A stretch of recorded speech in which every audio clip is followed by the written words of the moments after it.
I watched another mislabeled episode of Firefly. Going forward, I really gotta watch with someone who's seen the whole series, because I thought I was watching Serenity instead of The Train Job, but I was actually watching trash. Although I did get to see a great performance by Christina Hendricks, so there's that.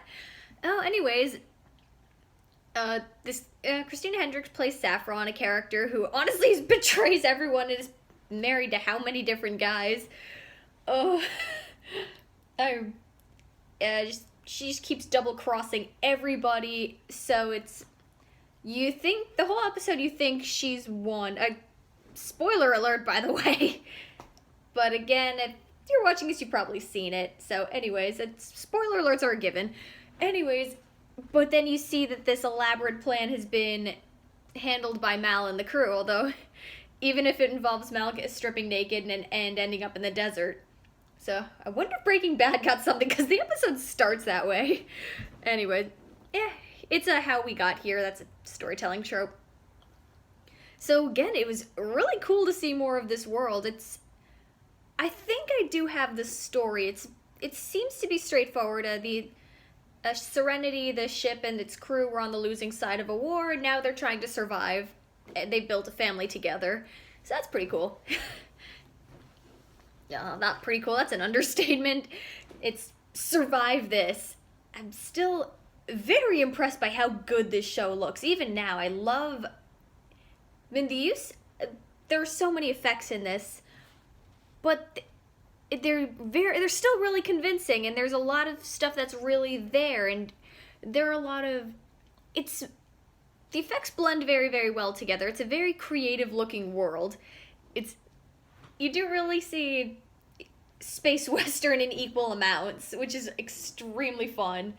So you get to see the crew going after this bounty, and you see this supposedly battle of wits, battle of emotions, battle of the sexes as well.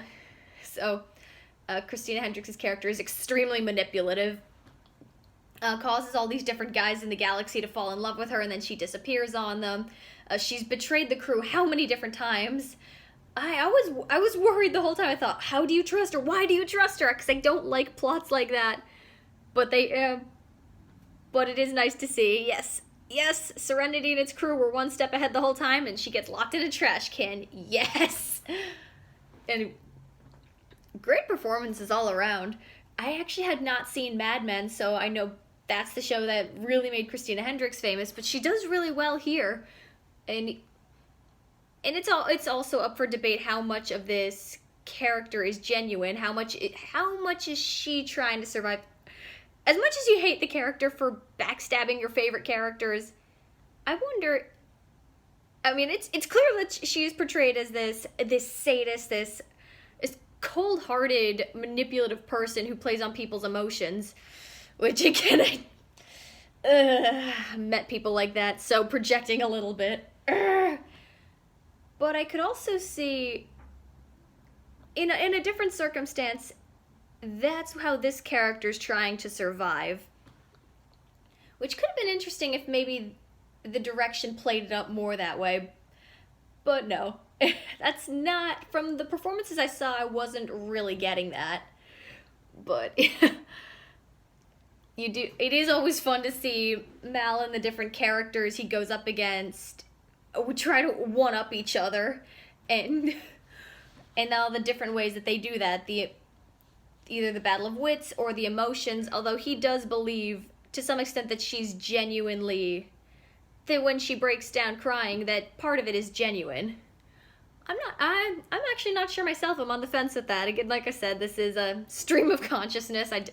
Just gone off. My initial thoughts were, yeah, some of that was genuine, but then habits kicked in. She's back to double-crossing everybody. I also wonder, with all the other guys she's attached to, that's how much of that is the character just a good actress? How much is she attaching onto these people, and how much is she just using them? Because you could get both out of that, which I do find fascinating. At least I would have maybe liked to see a little bit more ambiguity there. I think that could be very interesting if you go a little deeper into the psychology. I am fascinated by how people work.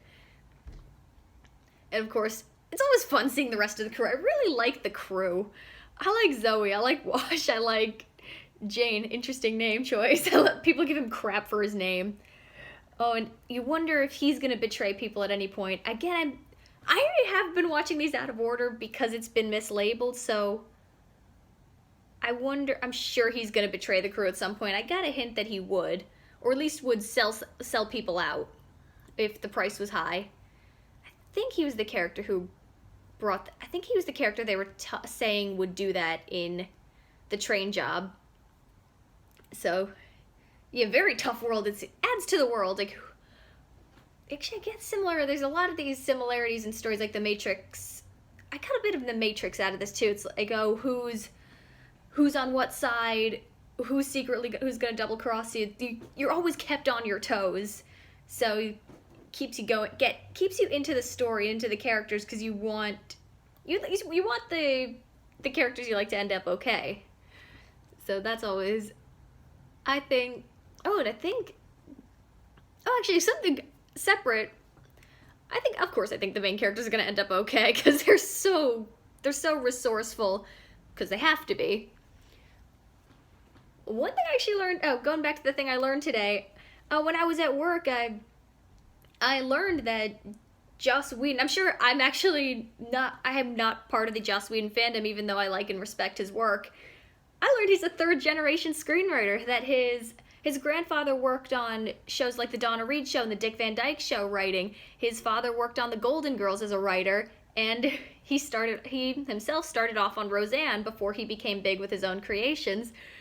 And his brother and his brother's wife are screenwriters and creators, showrunners too, which is, what a cool legacy to be a part of. Wow.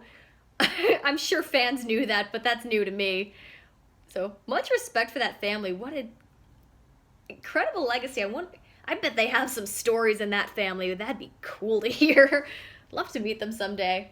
Just pick their brains, hear their perspective. I'm sure there's a biography out there too, but there's something about being in person and hearing it and seeing it right in front of you that seemed to make it a little more, make the knowledge click a little bit easier.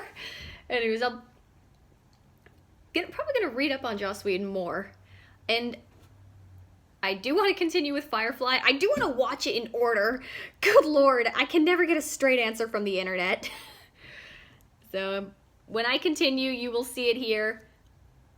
Even if I watch with some, I'll probably still do these videos alone. But those are my thoughts for tonight.